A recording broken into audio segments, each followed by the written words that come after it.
पुनमपु तरानो उक्चरी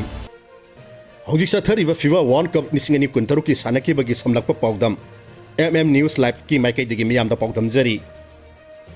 अम्बापेना महाकी हैसिबसिंग अमु हन उत्तुना France team माइ पाहनख्रे world cup तरुलक सरुक यारकपदा तरुक मक्ता पांजन चनबा ngamba सालारोय रोनाल्डोना अहानबा ओइरे ngasi ayuk pung ani makhai tabadi haurga philadelphia da leiba litkolan financial fin da world cup champion anirak oiba ngamkraba France amadi Iraqi marakta match sanaba hauki France na mari ani ama format aduga Iraq na mari manga ama format sanaba hauki match adugi oina France ki sanori singna bon khara hena paidun sanaba hauki match asida France na bon pai bi sangsar yankai taru oiki matamda Iraq na bon pai bi sangsar dani fu mari khak oiki match asida France na bon hena paidun sanaba ngamki ba loina match adugi haukalakpa tara mari suba minute ta leba adugi captain Kylian Mbappe na ahan ba panjan sanba ngamki Iraqi oina counter attack sing chathadun sanaba ngamlaba su target tamna ki kauksin bi khudong sabadi phangba ngamki de maduna maram orga panjan sanna hona kibsi mai pak ngamki de aham hab loy phawra France na panjan ama soino da mangjin tharga leki ani suba hab sanaki ba adusu France ki team na bon ena paiduna adumak lakchana sanaba ngamki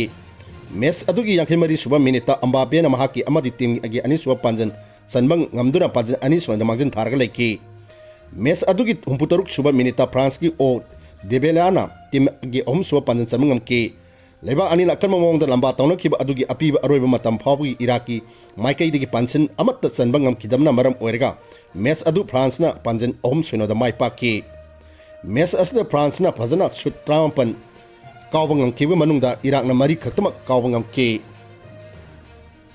Norway amasung Silegan gi match ta ngasi ayuk pung manga ga makhai tabadi haurga New Jersey da leiba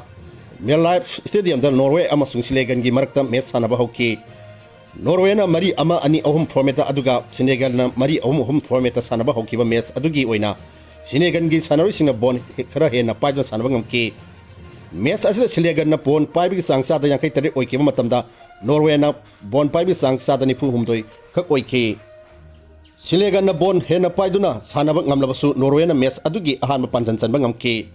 panjan adu match adugi ni fu humdoi suba minute Norway gi sanaroi MS Pedersen na sankibani maki panjan aduna ahan hab loy phawda Norway na panjan ama sono da maktin tharga leiba ngamki ani suba hab sanakiba aduda Senegal na panjan hantokpa ngamnaba akan momong da honarbasu Norway gi defensive line linkibana maram orga panjan sanna hona kibsing mai pakpa ngamdana laiki amarom da ani suba hab ki hogolakpa lipuma nipan suba minute Norway gi earning hananna panjan ama sanduna Senegal gi panjan ani soino da mangin thara laiki bon paidana sanaba ngamleba Senegal match adugi yakai humdoi suba minute sathar kiba counter attack ama team adugi sanaroi Ismaina Sana haisingna panjanda onthopa ngamki panjan sanba ngambagi harawa nungaiba papung phana phongdokpa loidingai kan kanada nipan suba minute Norway gi earning hanana team gi suba adugi mahakina ani suba panjan sanba ngamki leiwa ani gi sanoi singa akan mawong da lamba tawno kiba ani suba haki injury time da Senegal gi Ismaina Sana maki ani suba panjan sanba ngamkrabasu match loi phawda makha taba panjan sanba ngamkidabdi match adu Norway na panjan ani da mai pakki group I gi oina ngasi mai pakraba France amadi Norway na point taruk phanglaga point tebanda mathang sina hanba amadi ani suma pham da leiri Jordan amasung Algeria na sanakiba match ngasi ayupung nipan makhai tabadi haurga group J gi match oina Santa Francisco Bay area da leiba Levi's Stadium da Jordan amasung Algeria gi marakta match sanaba hauki Jordan na mari format aduga Algeria na mari da format sanaba haukiba match adugi oina Algeria gi sanari singna hogolakpati bon hena paidun lakchana sanaba ngamki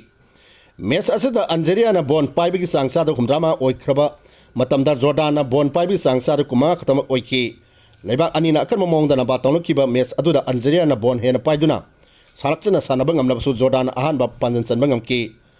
panjan adu match adugi kuntha taruk suba minute team adugi sanaro Niger an Rasadana sankibani mahaki panjan aduna ahan hab loiba phawda Jordan Algeria gi panjan ama soino da mangjin tharga laiki ani suba hab sanakiba aduda bon hena paiduna sanaba ngamliba Algeria gi sanoi singa panjan sanba yaba counter attack sing masing hena sataduna sanaba ngamkiba ga loina match adugi humpu mapan suba minute team adugi sanaro Nadir Benbouni na panjan adu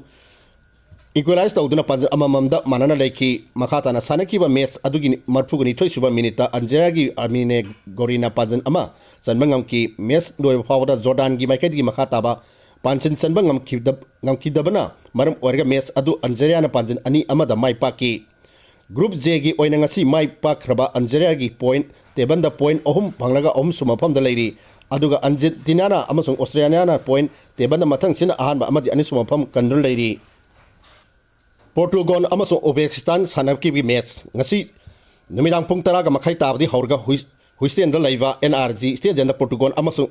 Uzbekistan marakta match sanaba hauki Portugal na mari ani ahum amada format aduga Uzbekistan na ahum mari ahum format sanaba hauki match adugi oina hogolakpadagi Portugal gi sanari sina bon hena paiduna laksana sanaba ngamki match asda Portugal na bon paibi sangsa da humpu mari oikiba matamda Uzbekistan na bon paibi sangsa da kutha taruk oiki leiba ani gi marakta sanaka match adugi oina taruk suba minita Portugal gi captain Cristiano Ronaldo na ahan panjan sanbang ngamkibaga loina na World Cup tarurak saruk yar pata tarumak ta panjan sanbang ngamba ahan ba sanore oiduna anawa record tamba ngamkhe tim ani gi marakta sanaka match adugi oina 33 suba minita Portugal gi oina di box manaktagi free kick kauna bi khudong saba ama phangki free kick adu ayeng basina ubada Ronaldo na kawo dama manki maduna maram orga Uzbekistan gi sanoi sina Ronaldo da ahen mameng tamki adum oina mak referee na hek khonglakpa Ronaldo na kawo gi maut tim adugi sanaroi Nuno Mendes na kausin duna panjan ontobang ngamki match adugi kudha pan suba minita Ronaldo na mahaki ani so panjan sanduna Uzbekistan gi panjan ohum suneda laiki ani suba hap sanakiba adugi oina sur Portugal gi sanoi singa bonaya na paiduna makata na naksana sanaba ngamki match adugi homfuma pan suba minita Portugal gi maikai digi kausil lakiba corner kick ama thingna ba hona bada soibadigi Uzbekistan gi goalkeeper Nematov na masagi maikai da panjan sansin jaki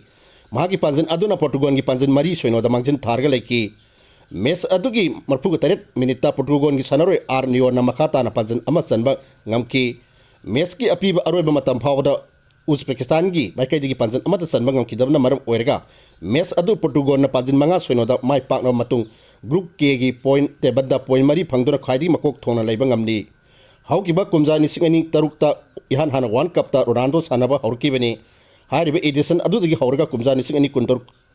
power sathar kibo World Cup edition tarukta mahana panjan chanba ngamduna anoba record thamma ngamkibani nakat amramda Argentina na team captain su oiriba World Cup ta panjan masing khadi yamna chanba ngamba sanaroi Lionel Messi su kumja singani taruktagi World Cup ta ihan hana sanaba horkibani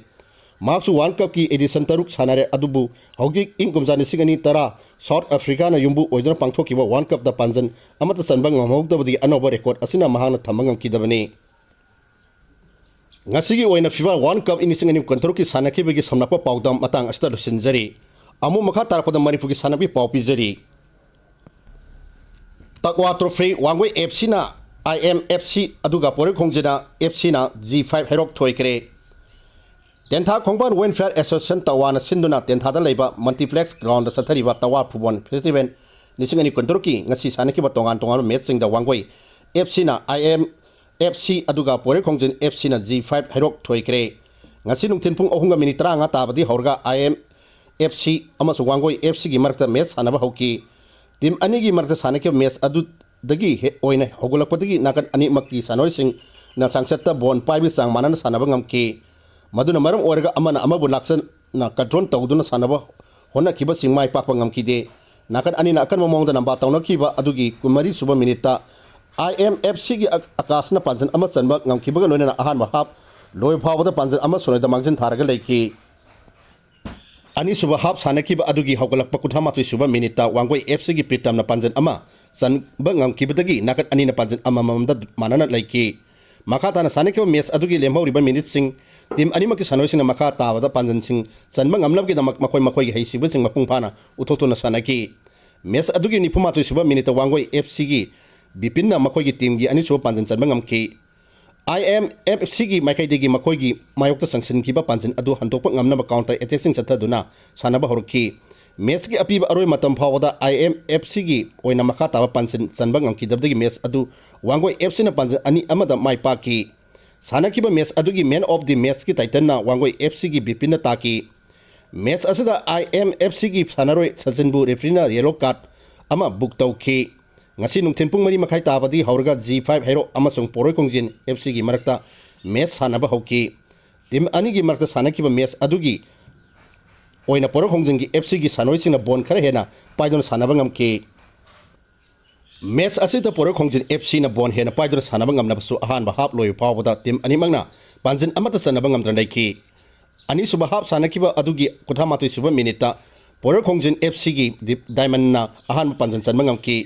Makhatana sanikiba match adugi ipu manga suba minitana diamond na mahaki amadi team angi ani suba panjan chanma ngamki G5 hero ki makai digi makoi gi mayokta chansin ki ba panjan sing adu hangtopak ngamna ba akan ba mawongda honar ba su match gi api ba aroi matam phawda ngamki damna maram orga match adu Porok Hongjin FC na panjan ani suna da mai paki